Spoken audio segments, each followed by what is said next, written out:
Good evening to you, Jason here, Birchfield Family Farm, Oxford, Ohio. Grass-fed red Devon cattle, St. Croix sheep, and laying hens right now. We do meat broilers, maple syrup, 5 honeybee hives right now. They're doing pretty well. I got a good word for you today. This comes from Zechariah 10. Ask the Lord for the rain in the springtime. It is the Lord who makes the storm clouds. He gives showers of rain to men and plants of the field to everyone. The idols speak deceit. Diviners see visions that lie. They tell dreams that are false. They give comfort in vain. Therefore the people wander like sheep, oppressed for lack of a shepherd. Okay, we have had quite a bit of rain here over the past week, up over 2 inches here. It's put us back in the rotational ball game here, so to speak. Supposedly more tonight. They're actually calling for flash floods here tonight. Between an inch or two is what they're saying. We'll see what actually ends up happening here, but we got a lot to do this evening on the farm. I am ready to start the 4th rotation for the season here. We need to head back to Paddock 1 with animals. We have sold all of our lambs. Lambs are gone. They're on their farms now and doing well, hopefully. Had a pretty good lamb crop this year. Good season. I want to do another separate video on that at some point in time here. We'll go over the lambing season, what went well, what we learned. I feel like we learned a lot this year. But we need to get animals. So we're going to run sheep and cattle back together. You guys remember our map, and we were running cattle paddocks 1 through 8, and then paddocks 9, 10, and 11. We'd run sheep, and we'd run sheep over on the front pasture when the cattle got through the 8 paddocks and were down in the woods. So those 11 paddocks there, those are 1/4 acre paddocks. We're doing everything we do here on 4.75 acres. We own just under 60 acres, but we rent a lot of ground to another local cattle farm because our herds and flocks are not that big yet. So we need to get everybody back to Paddock 1, but I'm going to combine ewes and cattle, and we're going to run that true multi-species again. I have everybody up front over on that 1/2 acre, if you look at that map there. And so we need to run all the way back through and all the way back to Paddock 1. I don't like running animals when they're hungry, so we have put out a little bit of hay. And, you know, we have done some hay here to get to, this has been 40 days, about 40 days since we've come on to Paddock 1. We put them on to that Paddock 1 on the last day of June. So 40 days since we've gone on it. Let's go run animals and head over there and see how things look and have a chat about this. Okay, so we have had cattle and sheep over on this front section here, and we have taken that down pretty good here. This front, you see we did hay a little bit up here just to get that 40 days, but you can see this front, we took it down, but this is probably this is one of the best pastures we've got, and with all this rain, it won't take long for this to bounce back. And that's just what you do in drought. You got to bunch them up. You don't have to, but bunching them up and feeding hay when we need to get a little more rest on those paddocks. If you do that, they're going to continue to eat the grass down to nothing, especially if you got sheep in here too. That's just the way it is. Okay, so I don't like moving hungry animals, so they've had a bit of hay. Let's see if we can get them on the move here. Come on, let's go.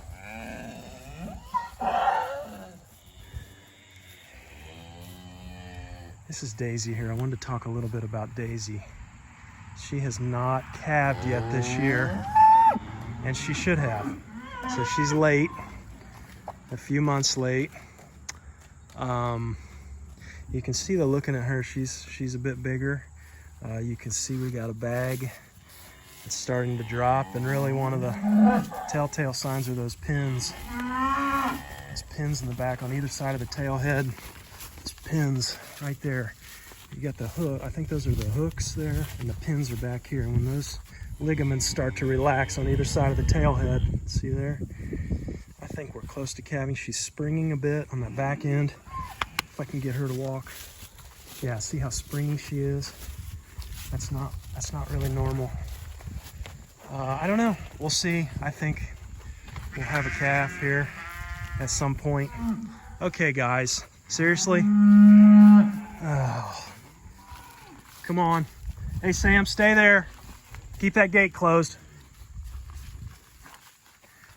Come on, Em. Let's go. Gotta get in here and rodeo. Let's go, you guys. Come on. Let's go, Petey. Go on. Yeah. Go on. Yeah. Joy calf. Emma's bag's been swelled up there. I think she is weaning. Joy calf. It's about that time. Emma, we got spoiled with Emma as a mama there. She does everything. She weans them herself. And she breeds back every year on like days. Hey, go ahead and open up, Sam.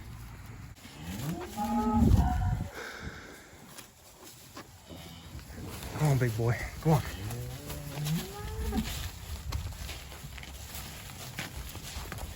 All right, now we're on the move.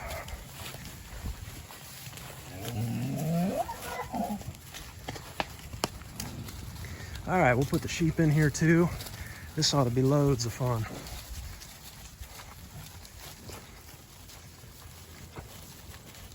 Okay, we're going across the farm here, right through that gate over there. We've got some ground to another farmer, and he's got some protein tubs out. I do not want our animals in those protein tubs, so we should be pretty good though. Okay, everybody's running here. I told the girls to guard those tubs, not let anybody in there. Yeah, pretty good job.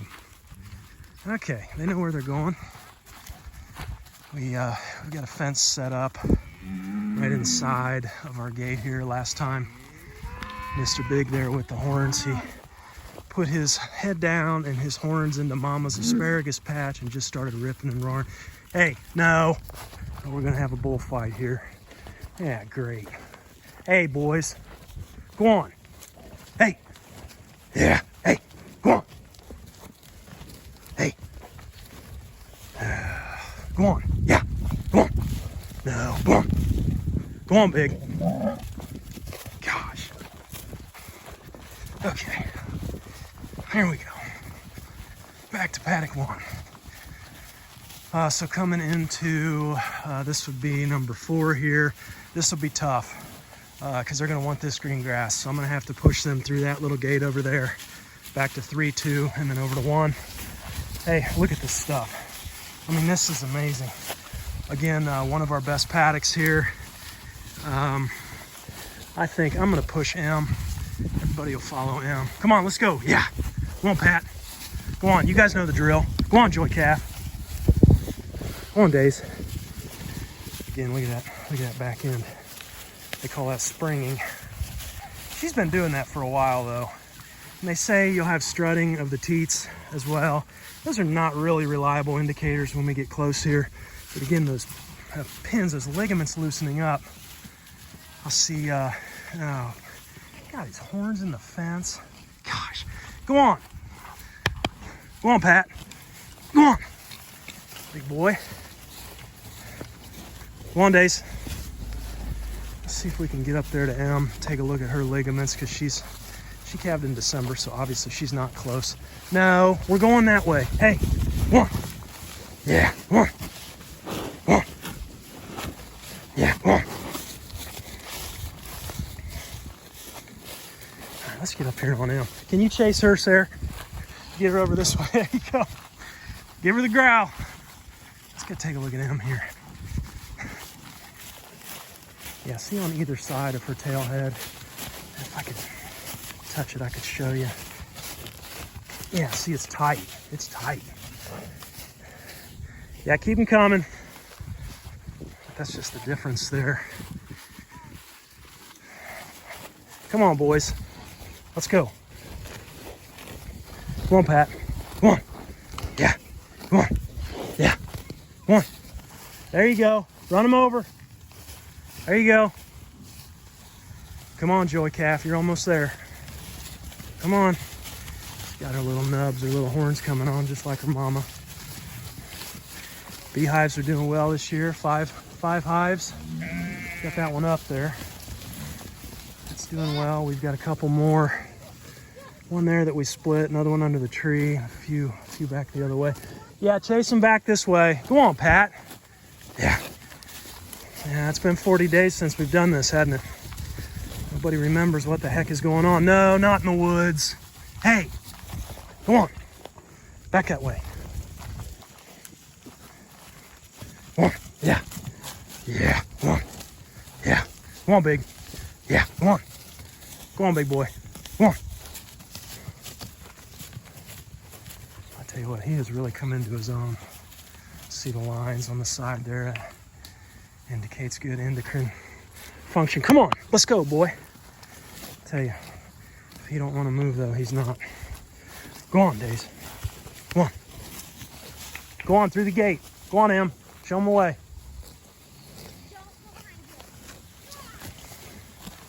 There we go. There we go. Yeah. Yeah. Come on. Go on, big. Yeah, I probably should have done something with those horns. Come on, Joy Calf. We're almost there. There we go. All right, paddock 1. Okay. So, sheep and lammies back together. I'm sorry, lammies. Gosh, lammies are gone. Lammies are sold. Sheep and cattle back together. True multi-species, rotational grazing here. And, you know, I'm kind of excited about this because, you know, you see that map and you look at 9, 10, and 11. Paddocks 9, 10, and 11 is where we ran the sheep in addition to that half acre we just came from. Now, because we did that, we're coming back on paddock 1. Paddock 1 through 8 was only cattle. So guess what we've got now in the hottest, what is typically the hottest month of the year here. We've got parasite, should be sheep parasite-free pastures, right? Because only cattle have been over here. Cattle and sheep do not share parasites. And so we've got clean, relatively clean, should be clean sheep pastures here in these 8 quarter-acre paddocks as we move through these. Now, let's take a look at this. You saw what we had there on paddock 4. It was phenomenal. Well, you get over here to paddock 1, and you know, we've got areas here that are just, I mean, you can tell a lot of these leaves, plantain, dandelion, they're still burnt up. They're still burnt up from drought. And so that's one of the other big questions right now is, you know, you go through drought, just because you get through it and they lift your status or whatever, doesn't mean that you're done with the consequences. I mean, this is typically, this is probably one of the worst pastures we have out here. And this one, number 1 and number 8 over there. And I think it's just because we're so far away from the chicken coop over there. That chicken coop, out of the coop we ran turkeys, we ran chickens, and there just hasn't been a whole lot of impact over here. You know, we're not too bad over in here. A real nice stand of red and white clover here. Up in here, some nice growth here. Oh, look at that stand, red clover. So, you know, the animals know that, and they're hitting it hard already. But I'm pretty excited here with putting these 2 groups of animals back together, having a true multi-species rotation. We'll stay here, you know, probably 1 to 2 days. Now the wild card here on paddock 1 that I absolutely love is we have forage that is going straight up.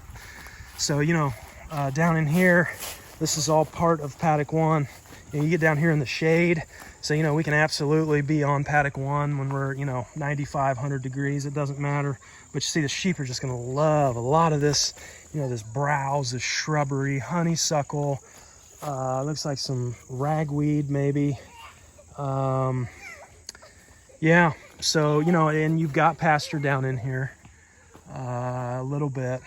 Not as lush as up top, but you've got the vertical, the canopy here. And I love, the green stuff up high, the shrubs and whatnot, because that's going to give your animals, you know, just something different other than grass and clover and stuff all the time. That's going to give them, you know, they'll absolutely annihilate this here. You know, the cows will, this honeysuckle, eat that back. And then the more times we rotate through here, the more times that gets eaten back, the more light that comes through the canopy. You know, you develop more of a pasture. And so that's a pretty shot there, huh? Everybody's looking good. We had one mama in there that dropped triplet rams and took them all the way to 90 days. We weighed them at 90 days. Those triplet rams were 101.6 pounds. She raised 101.6 pounds of lamb in 90 days. I mean, that's I don't know what she weighs. That's probably more than she weighs. You know, in 90 days, to do that on all grass, you know, and honeysuckle and shrubs and whatever's out here, you know, a little bit of mineral, I guess, you know, we do give them. But man, I was super happy with that performance out of these ewes. And so, you know, a day or two out here,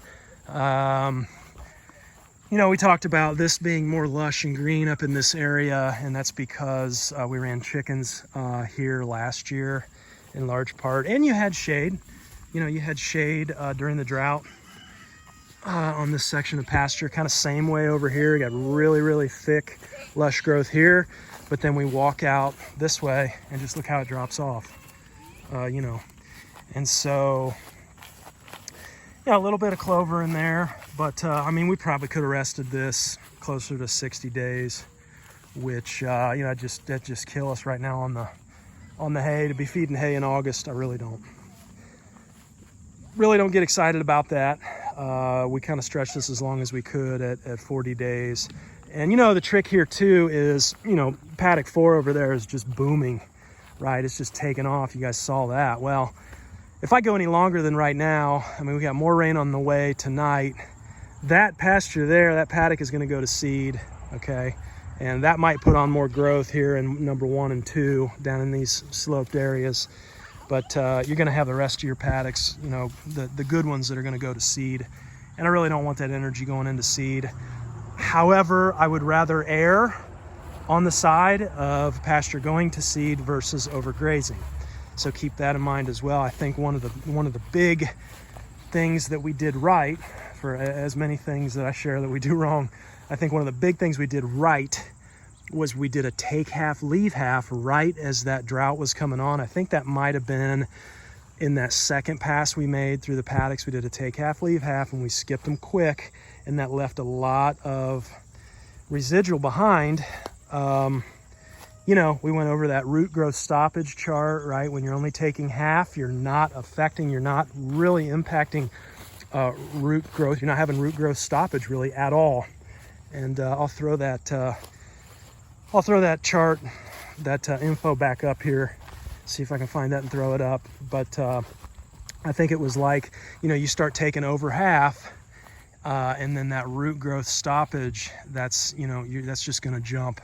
That's going to jump way up. And then, of course, you know, too, you're taking that down, and you've got, that's a nice stand right in there. Wow, nice and green. But, you know, you talk about soil temperature as well, right?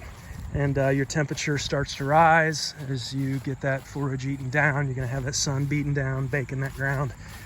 Your earthworms and your microbes, you know, not great for those populations. And so, again, this is that paddock 4. It's just, this is really coming into its own here. Again, one of the better paddocks we've got. So, you know, that's where we're at. I do want to show you one other thing. Let's take a quick walk here. With this drought that we've had, it was more of a spring drought through midsummer.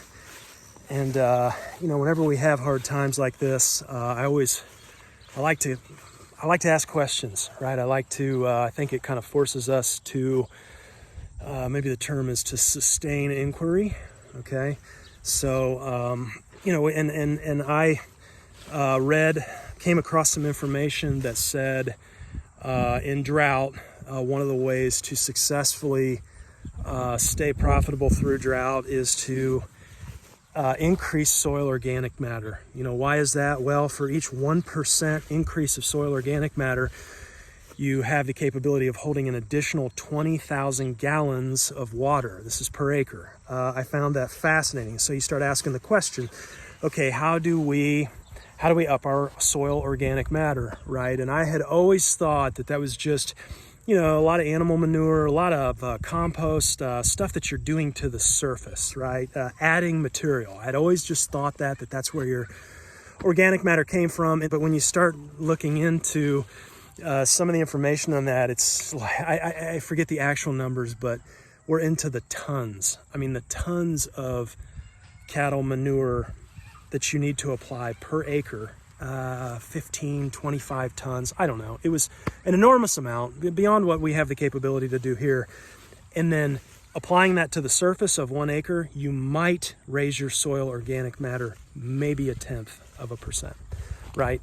And that was just fascinating to me. I'm like, okay, well, how is this done? Well, you start looking into this, and diverse cover crop rotations, diverse cover crops, growing those. You can do that, annual plants and perennial pasture. And so we jumped in, we tried that. And I wanted you guys to see this. This stuff. Now, we did not graze this last rotation, if you remember, but this is Paddock 11 on that map. Okay. And I mean, we did a warm season grazing mix. Okay, we just used a broadcast spreader behind the mower, nothing fancy. Bought that thing used. But look at this. I mean, look at the sorghum coming on. All the yellow, the flowers are those are mustard.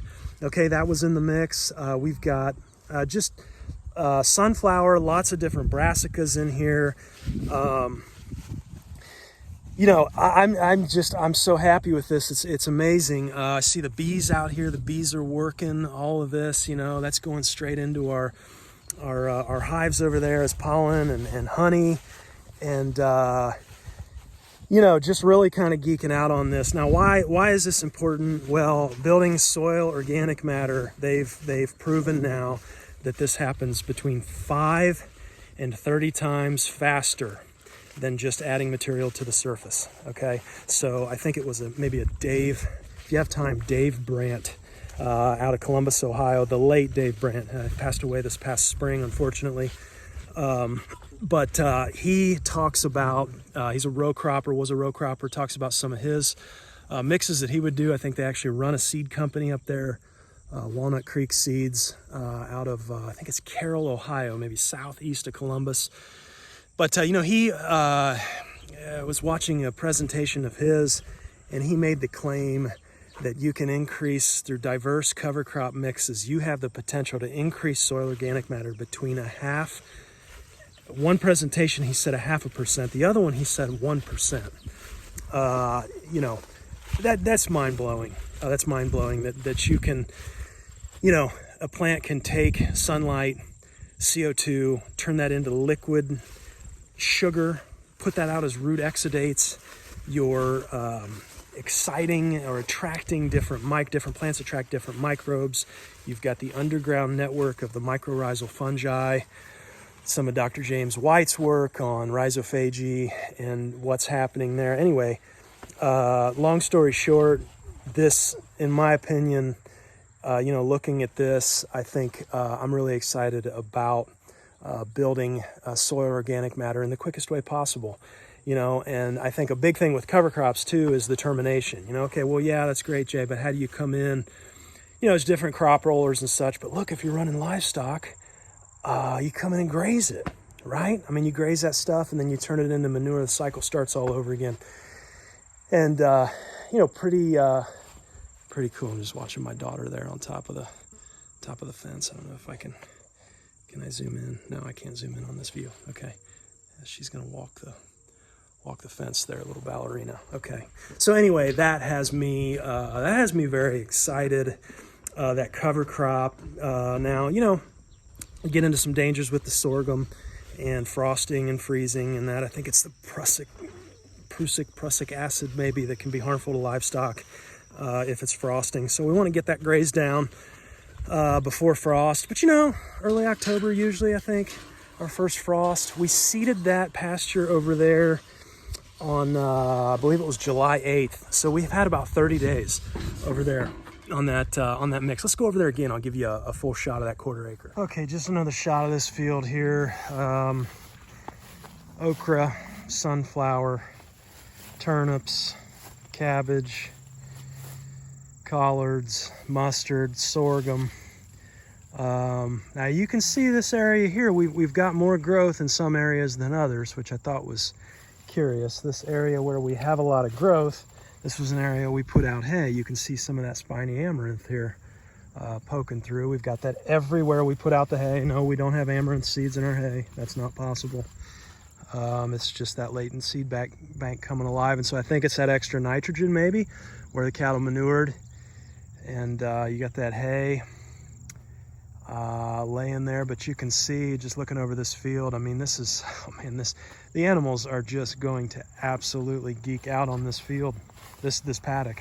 What's got me curious is just the grazing potential in addition to that biomass building soil health down underneath. What's curious too is every time I walk out here through this field, it's noticeably cooler than our other areas. I don't know why that would be. I mean, there's definitely more cover, and so I'm kind of wondering too about livestock shade. You know, if keeping this cover higher can help us with keeping animals cooler as well. I got this seed from Green Cover Seed.